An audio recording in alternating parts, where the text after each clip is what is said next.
Testing.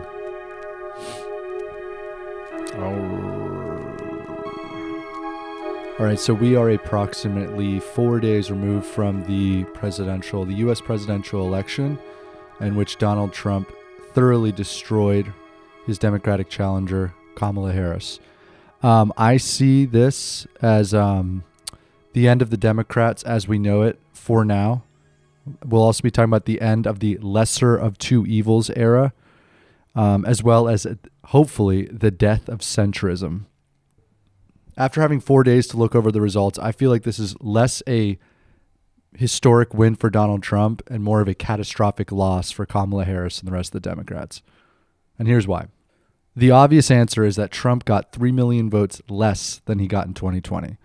So the narrative the media is trying to sell you on is that, or that people, conservative libs and your Instagram algorithm are trying to tell you that, you know, the country's this big racist, vile place. It is. There is 100% plenty of racism and plenty of misogyny, suppression, etc. However, Donald Trump remains wildly unpopular, relatively speaking. The biggest problem here is that he ran against nobody. He ran against ghosts. So Trump got 3 million votes less than he got in 2020. Kamala, as of recording this, has approximately 12 million less votes than Biden did in 2020. That's fucking insane. I somehow feel like with all the think pieces and all the op-eds and all the political commentary on this, I still feel like just how catastrophic of a loss this is still somehow being underreported. This will be the first time that Democrats lost the popular vote in 20 years. As of right now, Kamala Harris has underperformed every abortion ballot measure in the country. Measures to protect abortion were extremely popular this election cycle. You saw a bunch of states enshrine it in their constitution and protect it long term. Those same voters that overwhelmingly supported abortion didn't vote for Kamala. That's so embarrassing considering that was the number one issue she ran on. But it gets worse. For all those people that were talking about, you know, for those of you that voted for Jill Stein, fuck you, makes no difference. If you were to remove all of Jill Stein and Cornel West's votes from this election, Kamala still loses every single swing state. I repeat, take Jill Stein out of the equation and she still loses in catastrophic fashion. The Democratic Party lost support with Latinos, black people, and white women compared to Clinton and Biden's campaigns.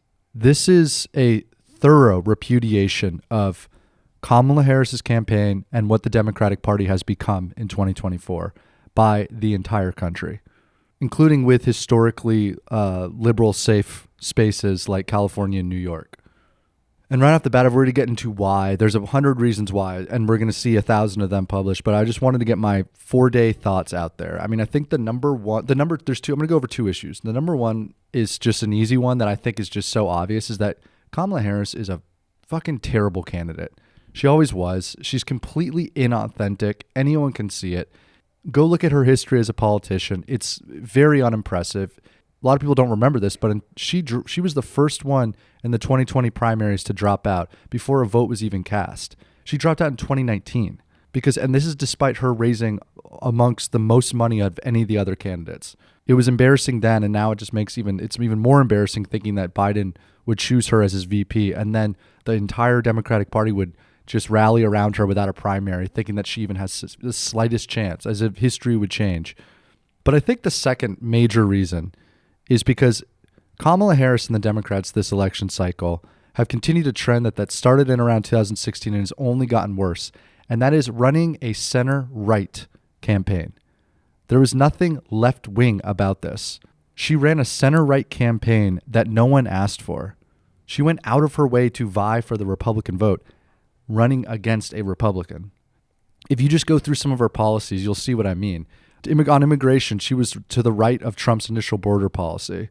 Her plan would have added thousands of Border Patrol agents and other immigration personnel, sped up immigration decisions, made it harder to claim asylum in the U.S., genocide, or as they call it, standing with Israel, unwavering support for Benjamin Netanyahu's ongoing genocide of Palestinians in Gaza, even amongst loud outcries from international community as well as her own party.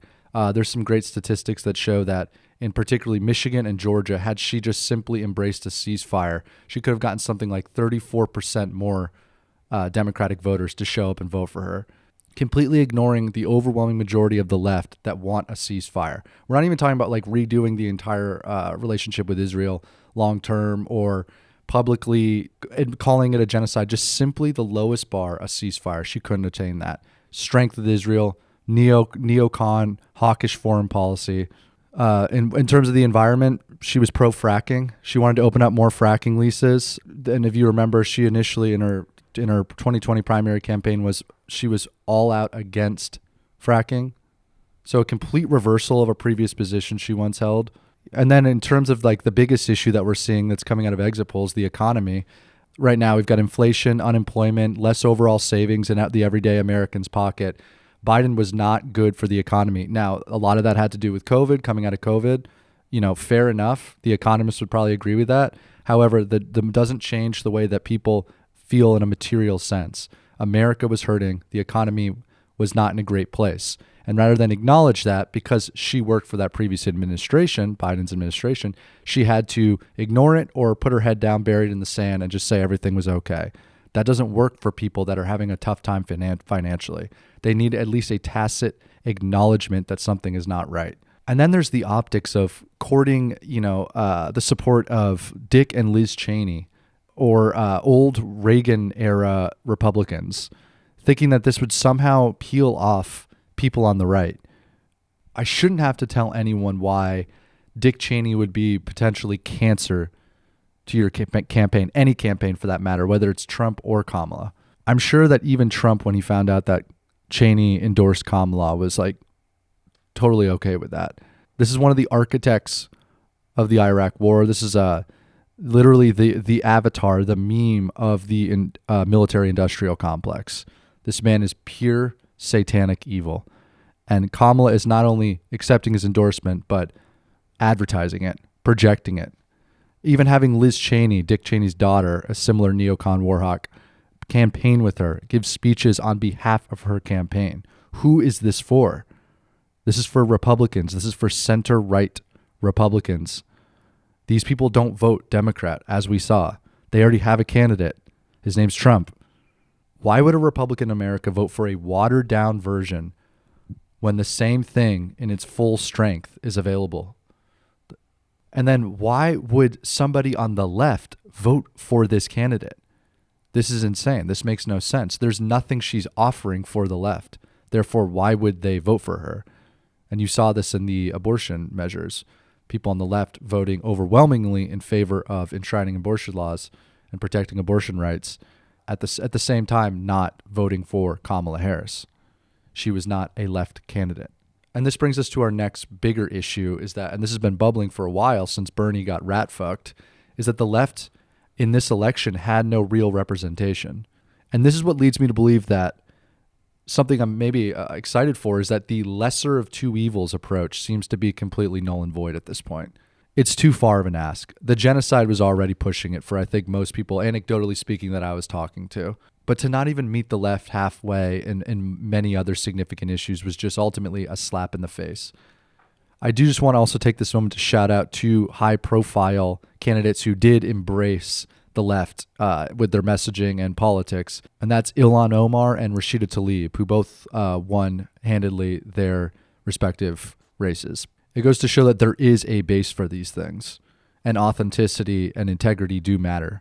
Obviously, they are running very different races with different opponents and a lot of different variables understood. All I'm saying is that there is a contingent out there in which these types of leftist policies would be palatable. At the very least, a concession to this base.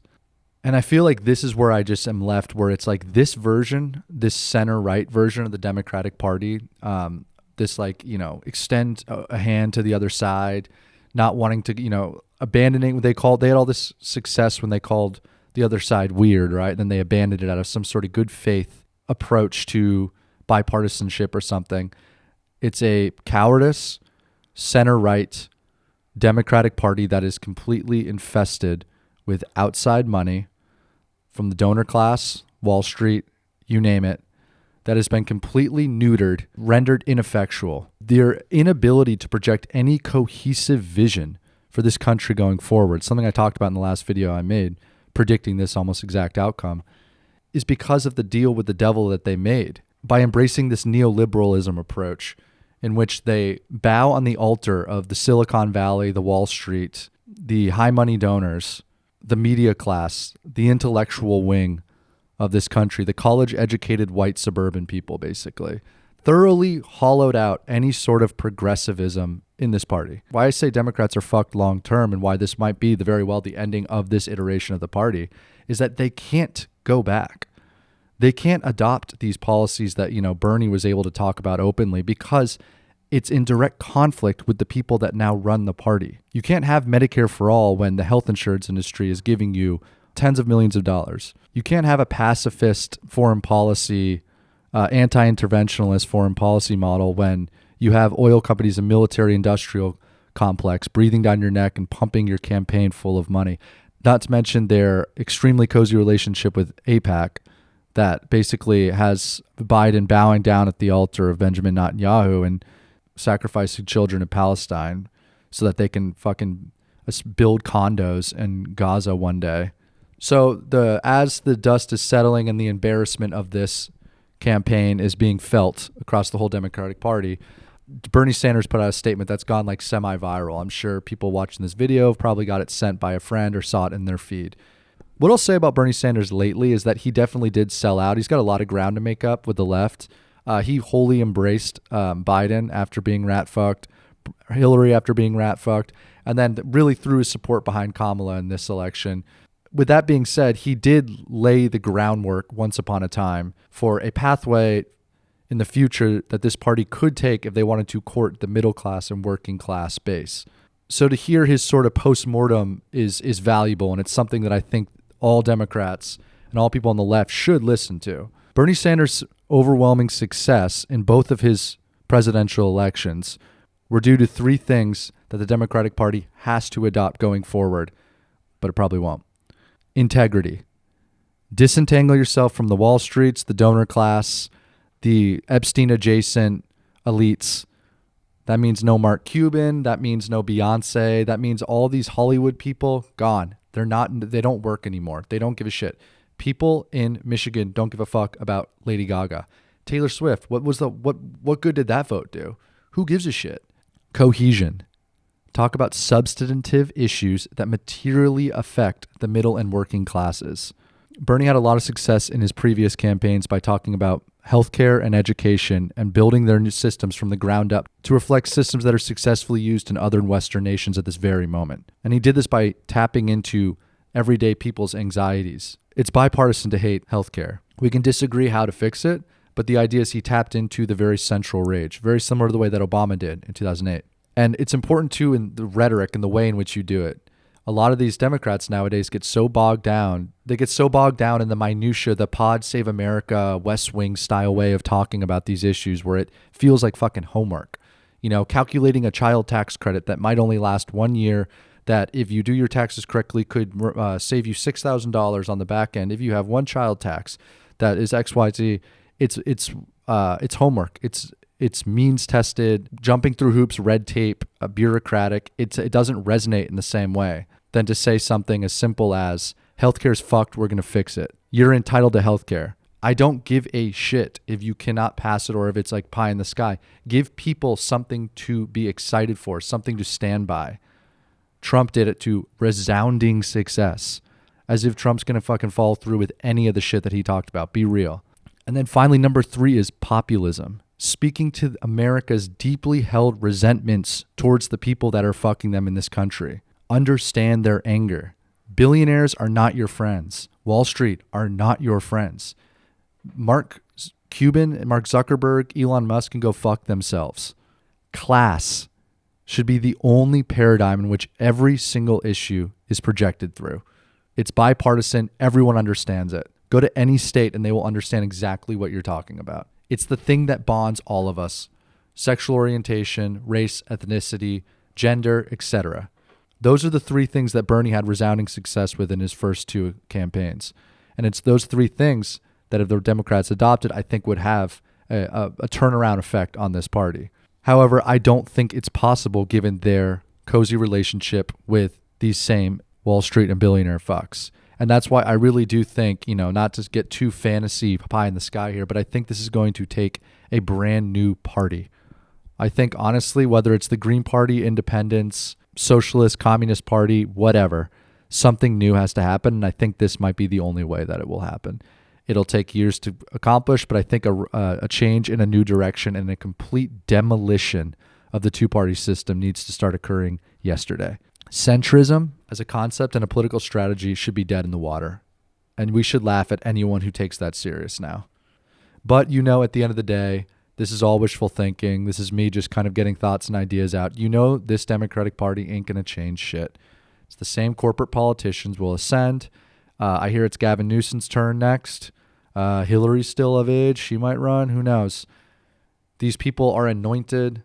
They've put in too much time and effort. It's their time. They control the party. They're surrounded by sycophants that will elevate them no matter what. And ultimately, remember, too, that the backers that back these Democrats, most of them also back Republicans. It's the same military-industrial complex figures, the same manufacturer, the same oil companies. AIPAC is on both sides of this. So ultimately, this isn't a loss for them. There's a quote where the CEO of BlackRock said that neither candidate's going to affect the market in any significant way. So basically, the people that run these campaigns ultimately don't really mind when they lose. After all, too, now they have 4 years to fundraise off of half of America that's terrified of Trump. And another aspect of this, too, is that Trump has only one more term left, and then he's done. And I think Trump's upcoming term is going to be a disaster. So you can see the calculus in these Democratic lizards' brains, thinking that they just have to outlast 4 years of Trump. And then they get their man Gavin Newsom in there and they keep the party going. Centrism to the future. So the thing, remember, with lesser of two evils is it's still two evils. The Democratic Party will continue to be evil. But ultimately, it's up to you whether or not the lesser of two evils works. But I think America made their voice very clear here, which is to say there is a large portion of this country that is not willing to vote for evil.